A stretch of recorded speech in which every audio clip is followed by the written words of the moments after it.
have to use the microphone. Can y'all hear me without it?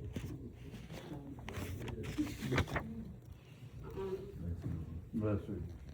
Before I begin to honor Mama today, I want to stop and take the time on behalf of our family to thank each one of you for your acts of kindness over the last few days and weeks. Our family appreciates every call and text, the food, the visits, but we especially thank you for the prayers that you've lifted on our behalf. My papa sat down with me last night and he wanted me to make sure that I shared something with everyone. He and Mama over the last few weeks have had a lot of time to talk and pray together. And as they talked and as they prayed, they wanted me to share, first with their church family, how much they loved you and how much they appreciate you and what you've done for them and the prayers you continue to share on their behalf. They wanted me to share with the community, their friends, that they are thankful for you.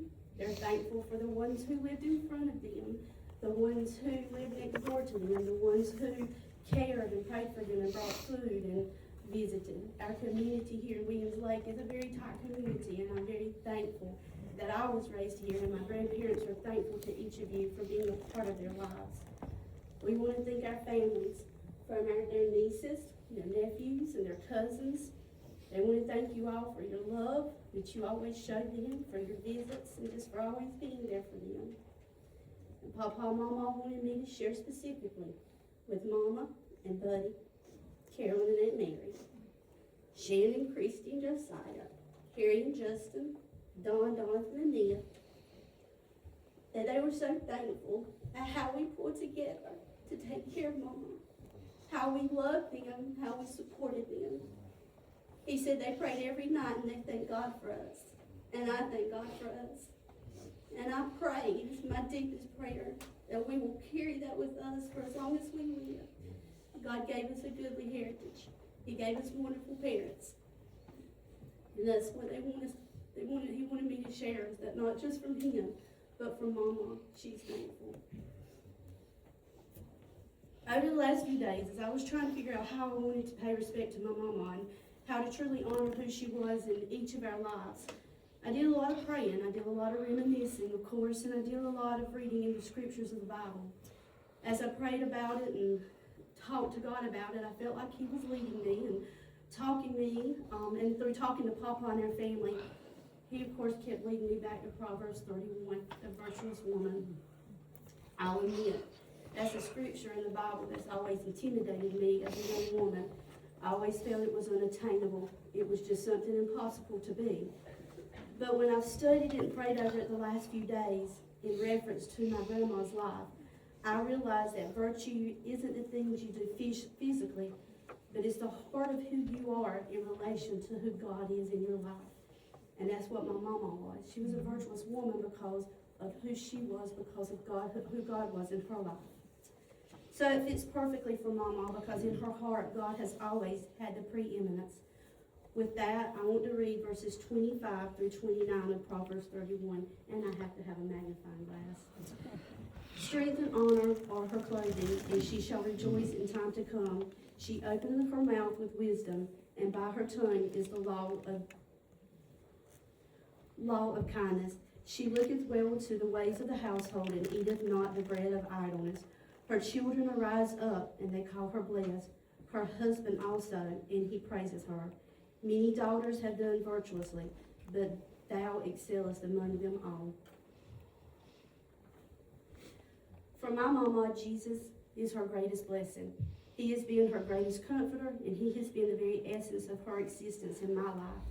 As a family, we have seen it displayed in her life every single day, especially up to her last breath. Mama grew up in a family of 10 children, 6 girls and 4 boys. Aunt Mary shared that even though they came from a humble background, a family that wasn't rich, they came from a very happy and loving home. Their home was happy. She remembers that at some point, Aunt Leah, their sister, met my Uncle JT, and they introduced Papa to Mama. I don't really know how that first interaction went, but here we are 74 years later, so apparently that was a pretty good introduction. After dating a little while, Papa and Mama went to South Carolina and they got married. Shortly after marrying her, he was sent to Korea to serve in the war. Papa shared with us that he worried so much about Mama. And sometimes he questions he did the right thing in case something happened to him while he was in the war. But Mama, he said, waited patiently. And that's one thing he said over and over. He said for those 2 years, she was patient. And she waited until he could come home. And praise God, he did come home. And in the words of Paul Harvey, we know the rest of the story. Like Papa, I remember so well that Mama would wake up early each morning and cook breakfast. He said he often would tell her, Edna, why don't you sleep in? Don't worry about getting up and cooking. But that wasn't her nature. She ensured he had something hearty to eat before he started his day, and for most of us who grew up in that household, that was the same for us. She filled our home with love. She filled it with good food, and she filled it with all the love in the world. She had no idleness about her. After she cooked, she cleaned, she'd make her beds. She never sat down, she never rested. She was just always going. I remember her grandmother that at crack of dawn during the summers, she and my aunts would have us in the field, picking corn, picking beans and stuff, and from sun up to sundown, she worked for her family. Like Papa, each of us spent many special memories of Mama. And I asked my mama what was one that she would like to share. Of course, we all have many, and it's been hard to narrow them down.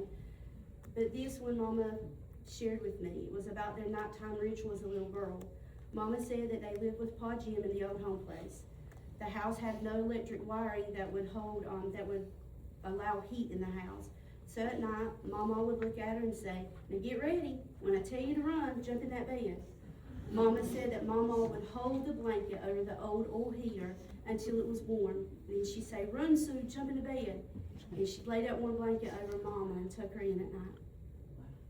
Buddy, that is who Christy and I call Charles, has probably forgotten on purpose a lot of the memories he has of Mama, but Christy and I haven't, because he was only 10 years older than us. We remember him being the most stubborn, hard-headed person to get out of bed at night, out of bed in the morning. Matter of fact, one particular morning, she had tried hard. I think she might have even went to the refrigerator and got the floss one.